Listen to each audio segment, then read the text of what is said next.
Alright. So last we left off, we were on Glacio.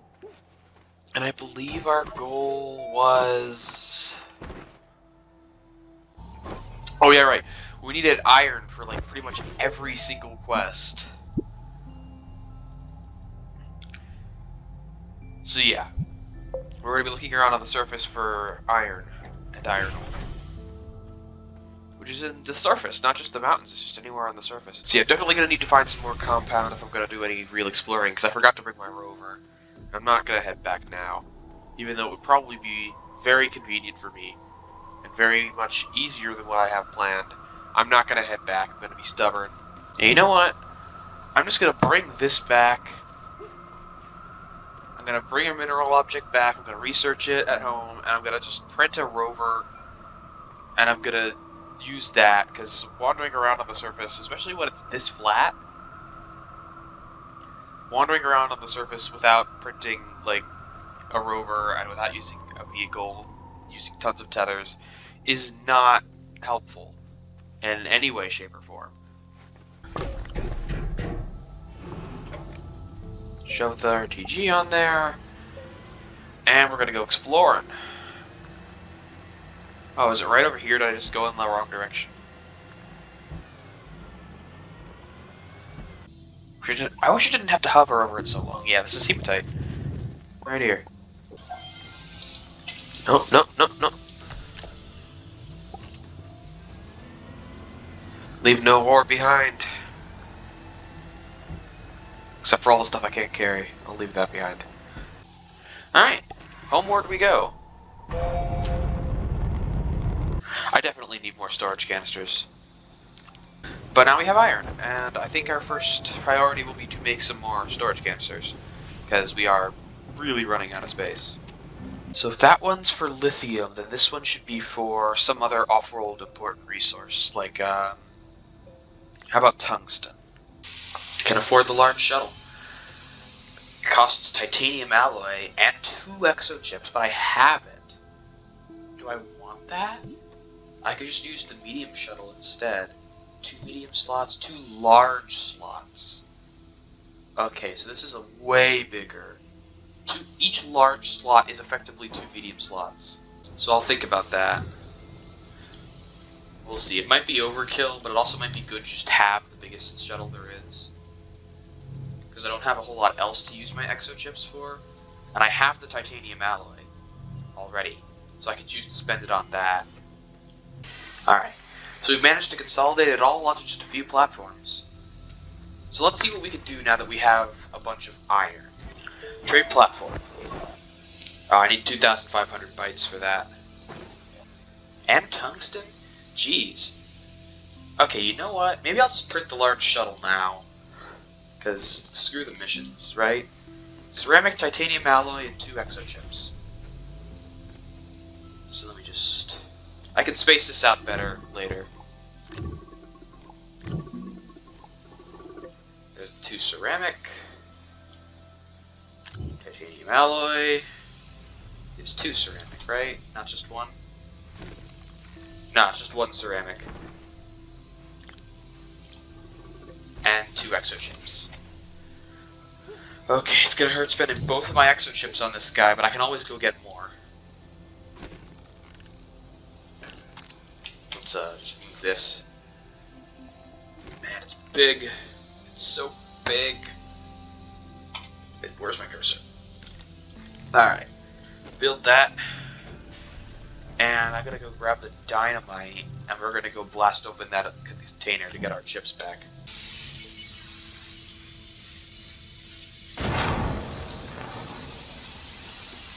Let's see here. Oh, only 1? Ah, well. It's at least it's 1. Most stuff only takes 1. I guess I was lucky to get 2 that one time. You know, I think our next step should be to head to the center of the planet. There's really not a whole lot of reason to avoid doing it apart from the fact that I want a better drill mod. Yeah. Tungsten carbide? That's not too hard to make, right? It's tungsten and carbon. Really, chemistry, you would not have suggested in any way that tungsten carbide is a fusion of tungsten and carbon. But I do not have tungsten, I believe. Or I believe, do I have tungsten? Oh, yeah, I have tungsten. What am I thinking? Of course I have tungsten. I literally went and got tungsten 2 episodes ago. Or something along those lines. I don't remember when I got this tungsten. Okay, tungsten carbide. Now all we need is 2,500 bytes. That's not a lot of bytes. Yeah, in fact, I can just grab some sturdy squash to bite. If you'll allow me to go off on a back in my day tangent. Research used to be like you'd pop the thing onto the research station, and then when it was done, they would pop open and give you a blueprint, a random blueprint. And if it gave you a duplicate blueprint, you'd get like a high-tier resource like hydrazine. And then they reworked it so that instead of being an equal chance for any blueprint ever, they weighted it. But of course they weighted it all wrong, so instead of getting the stuff you actually needed to play the game, you'd just get all the shuttle blueprints and all the late game stuff really early. So you'd end up with like the blueprint for a shuttle and like 6 canisters of hydrazine, but you wouldn't have the printer. You wouldn't have the friggin' printer to print the damn shuttle. And you wouldn't have, well, you can't print the shuttle at the printer, but like, you wouldn't have the printer to print the basic stuff. You wouldn't have the furnace to smelt the materials required. You wouldn't have the vehicle bay, which is what you needed to print all the vehicles back then. So like, you had this shuttle and the fuel to use it. You could do pretty much anything with the shuttle that you wanted, but you know, you couldn't use it because you couldn't physically create it. And that was fun. Except it wasn't. Because, you know, there's a limited amount of those things in the world. Alright, let's make this drill. The old one, the original one, that didn't have any stupid weighting, had its charm, to be sure, but this one is way better. Alright, so now I think I'm gonna start. Do I have time? I don't think I have time. I'll start.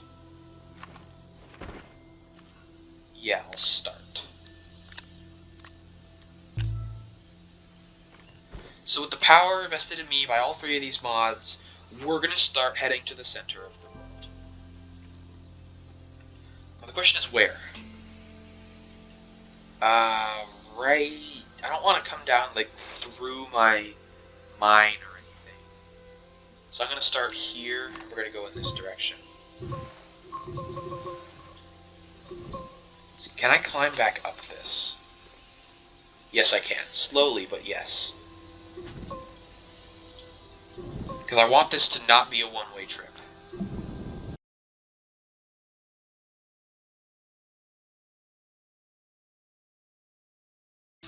So you'll notice that relative to the cave floor, relative to the cave floor, our angle of attack has significantly decreased. And that is actually not a flaw in the flatten mode. That is by design, sort of. The planet is actually a big, giant sphere. It actually is simulated, sort of, as a sphere.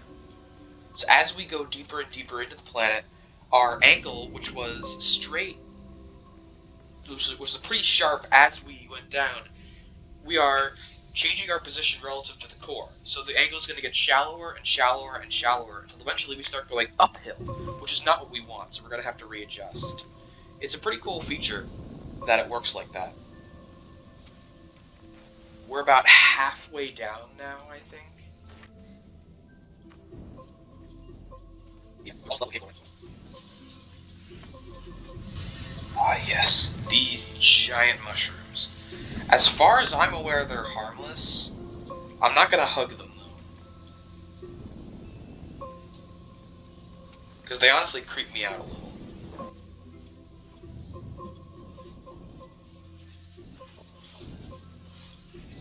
That circle that's for pull anything. Wow, God. It is evil. Even if that's what evil is. I must do this to do this. Yes, you've already been shallow. Perhaps it's fine. I'm pretty sure we should have done that. As we head up on the level, and you see our angle getting more and more steep. Yeah, okay. And then up here as I readjusted. Up my table, you see the angle is gradually getting more steep. saw that actually, it's not this way. See how she now? Okay, okay, see, okay. Oh, past now.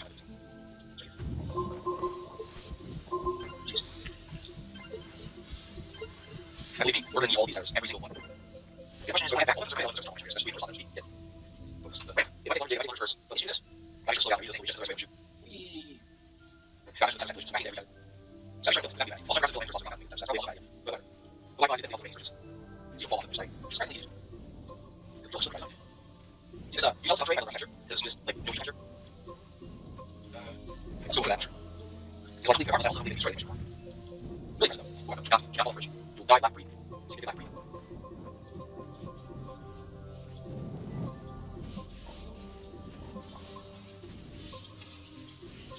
There's always signs somewhere, so there.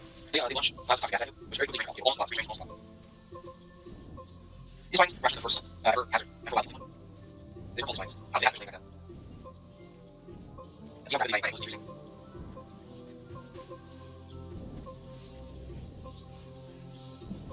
Almost. That's right. Oh, so this is where you guys are running, so it's like, watch, you're free. I'm slowing down, hard to tell sometimes. Alright, so this is the deepest cave. And that over there, that shiny purple light, is exactly what we're looking for. So let me just make a barrier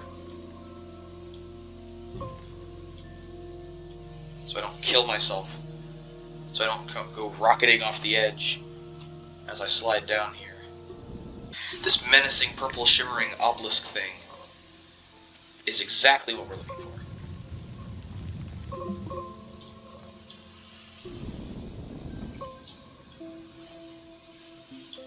Alright, now hold on to your hats because things are about to get weird.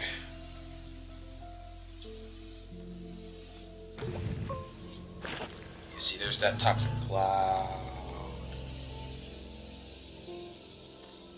Yeah, the gravity's real low down here, too.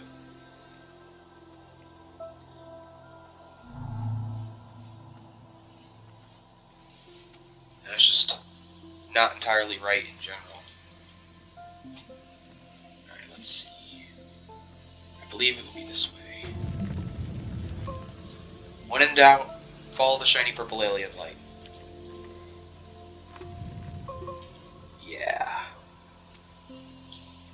Come on, Tethers, cooperate.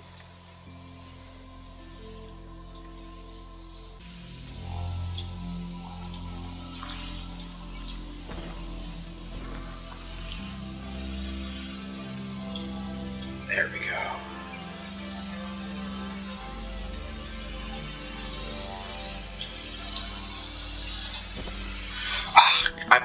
Am I seriously one bundle short of Tethers? Man, this place, the Gateway Core, never ceases to amaze me.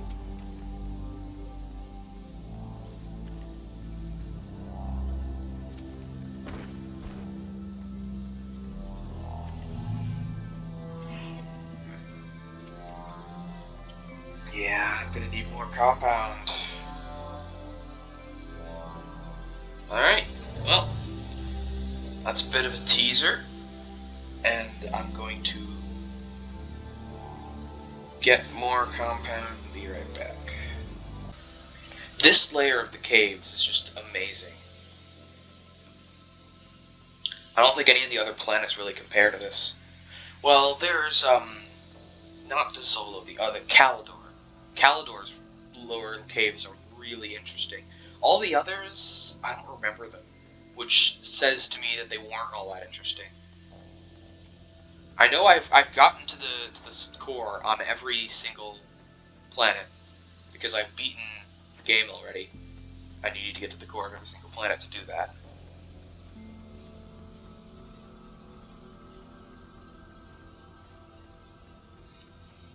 But the only ones that really stood out to me are this one and Calidor. I think it's Calidor. It's called Calidor, right?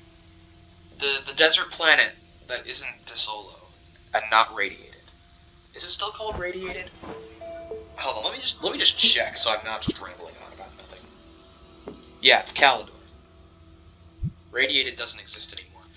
Yeah, I mean, I've still got some of the old names for the planets, in my head. Because the planets had old names before they got actual, like, planet names. They had just basic description names. Like, this was Terran. This planet right here is Terran. Then the moon was barren. And then there was radiated. There was... I think it was still called Glacio. Did I go past the... I went past the compound deposit. I don't remember any of the other names apart from Radiated. I know Radiated used to be terrifying.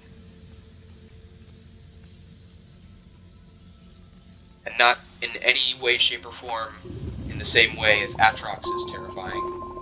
So yeah, there was Terran and Barren, the planet, starter planet and its moon. They didn't change much. Then there was Arid, which was what Calidor used to be. And that was... I haven't been to Calidor in ages, I don't remember what it's like, but I do remember that Arid had Sarlacc pits everywhere. Like, so many of them. It was really, really annoying to try and set up a base there. And they were just constantly everywhere. Maybe it was just the biome I landed in at the time, because there aren't necessarily, like, Minecraft-level distinct biomes, but there definitely are, like, biomes, like the forest and the mountains here. They're distinct, pretty distinct, but they blend well. But maybe it was just the biome I was in, but there was so many Sarlacc pits, it was not reasonable to set up a base anywhere. You had to pave it over, too, because the Sarlacc pits couldn't be destroyed, as far as I remember, at least. Alright. And then there was Exotic, which was what Sylvan used to be. I don't remember what its moon was called, if it even had one. At the time, I think that moon was a new development. But Silva, or at the time Exotic, you saw the screenshot that I found the most memorable like 2 episodes ago when I landed on Silva for the first time in this save. Alright, so the entrance is like, oh jeez, gravity. Okay, when I landed on... Okay, so this is... Hey! Dude! When I landed on Silva for the first time, I mean, it's gotten prettier, but it hasn't changed. Or was it Visania I should be talking about? Yeah, it's Visania, not Silva. Duh. Silva's this planet. Okay, so I need a thingy to put in there. Gravity's all wonk. Oh, jeez. Hey! Get back here.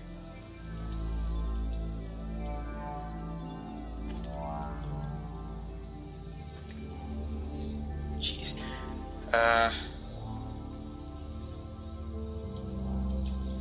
Come on, man. There we go, that works.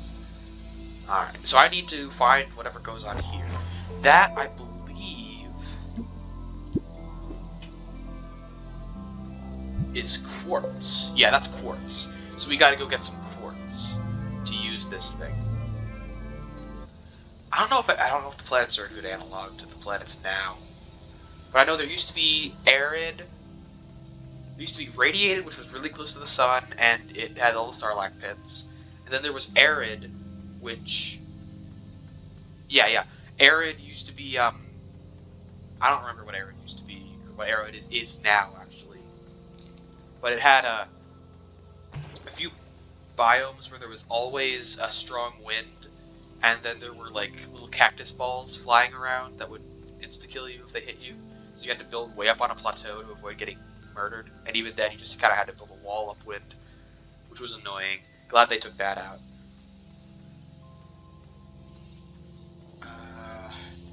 And then there was Toxic, I believe it was called,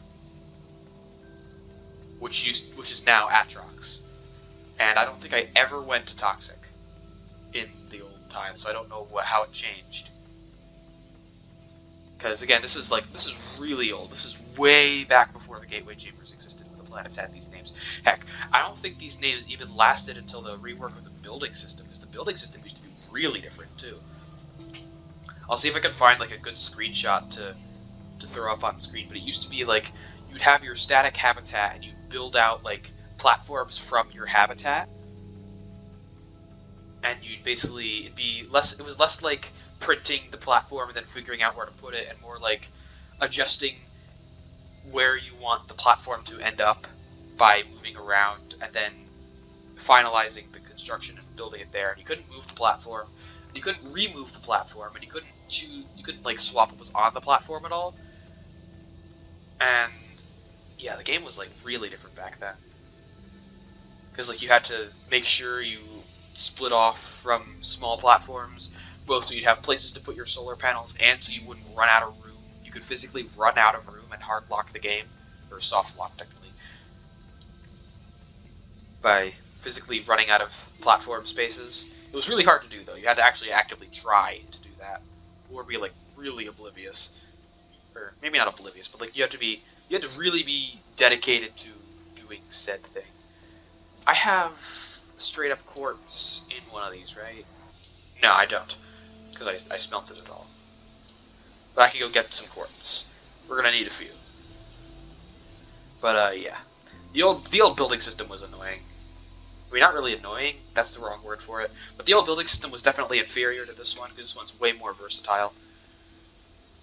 I'm also glad they took out the storms. I mean, I don't know why people keep advocating for the storms on like the forums. There's like a post every week asking to bring back the storms, usually with precious little other information. And like, I don't understand that.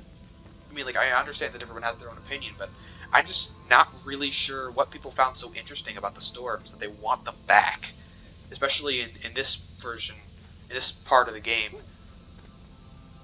Because, like, the storms, you find them on pretty much any planet except Dezolo. And they would slow you by 90%, they'd reduce your vision radius by about 90%, and they'd hurl rock boxes around. There's just rocks in the shape of boxes. They'd hurl rocks around, and if the rocks so much as clipped you, you pretty much had an 80% chance of dying instantly, or taking massive damage. And of course you can't avoid the rocks because you can't move at all, and you can't predict the rocks because you can't see them coming at all. I believe there were 3 hard points, so I'm gonna get 3 of these.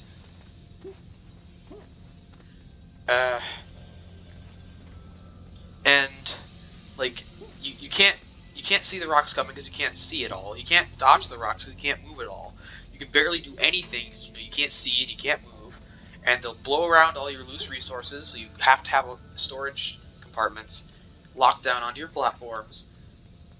And basically, you had no chance of surviving if you didn't take precautions. And the only precautions you were able to take, since you weren't able to like print anything that stopped or blocked the storms, the only precaution you could take was to either build your entire base completely underground, which at the time was not viable, because it was a pain. There weren't extenders, I believe, at the time.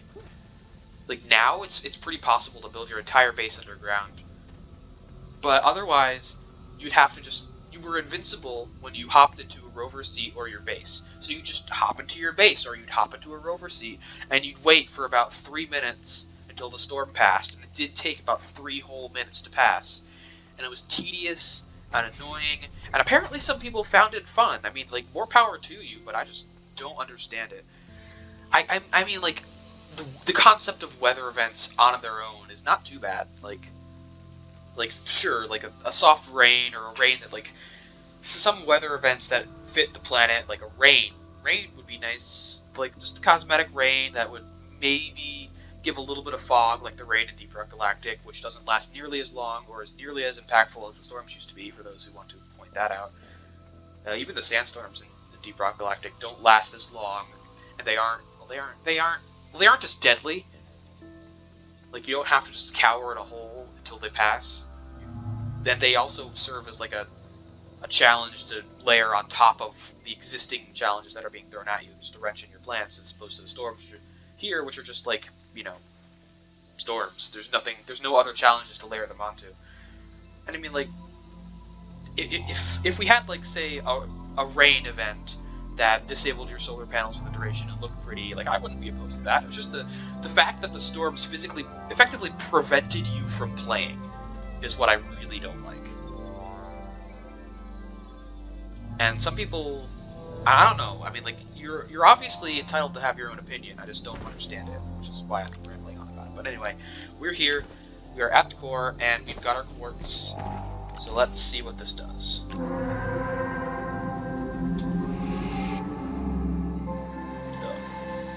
Geometric triptych, unclassified energy signature, embedded in a truncated pentachoron. Sure.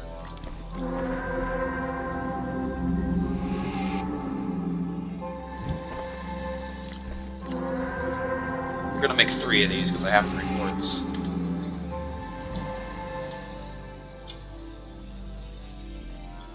And then we're locked in. Yeah, we're locked in. Can't get out. So what we gotta do is...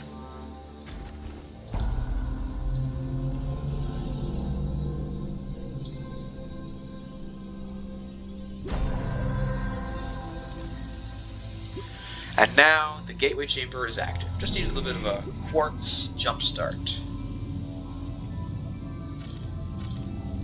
Ah. So there's a sort of stationy thing. Okay. So we're gonna yeet up to here.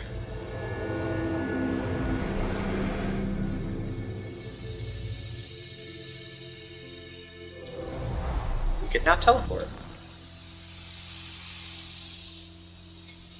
to the stations. Right, this is miles away from my base.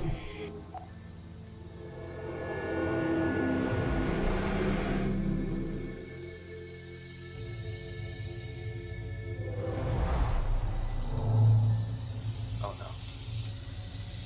Oh no. Okay. Thankfully, fall damage is based on how fast you're going and not how far you've gone. Actually, you know, I'm not actually planning to do anything on the surface in this episode, so I'm just going to cut it here as I trudge back up.